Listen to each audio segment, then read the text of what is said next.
Sa rules ng presiding officer ay pwedeng pagbotohan matapos itong amyendahan ng huling sesyon ng Senado noong Hunyo. So nagbotohan ng Senado para piliin akong presiding officer. Nag-abstain ako at hindi ako bumoto doon. Kaya ang boto ay 12 lamang para sa akin. Iliwanagin ko tulad ng sinabi ko sa aking opening statement o talumpati na pambungad. Hindi ko ginusto to, hindi ko hiningi ito, hindi ko hinanap ito, pero hindi ko rin tatalikuran ang inaatas na responsibilidad sa akin na tulungan ang Senado at Impeachment Court na malampasan itong bahaging ito ng kasaysayan ng Senado at Impeachment Court kaugnay sa impeachment complaint laban sa ating ikalawang Pangulo.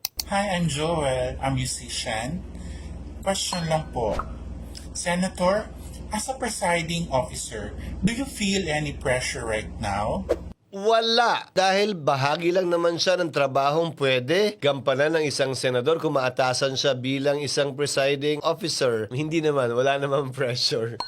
Paano nyo tinitiyak na ang bawat huling at desisyon ng impeachment court ay patas, lalo na pag may magkakaibang interpretasyon ng konstitusyon at Senate rules? Ang definisyon ng pagiging patas, ika nga, ang definisyon ng justice sa simpleng pananalita sa Ingles ay giving every man his due. Binibigay mo kung ano yung nararapat sa kanya. Yon ang sinisigap kong gawin, ibigay sa kada partido nararapat sa kanila, subalit may dagdag. At kung ano ang binigay mo sa isang partido, dapat yun din ang gawin mo sa kabila. Kaya nung nabigyan ng pagkakataon, hindi ba magsalita ang prosecution na parang nagkukwento na sila. Sabi ko nga doon, peroration. Hindi na napigilan, nalagay na sa record. So dapat, ang patas at tamang gawin, bigyan mo rin ng pagkakataon yung kabilang panig na magsalita din sa pamamagitan ng pagkakataong binigay sa kabila nung nauna na dahil sa tanong ng isang senator judge.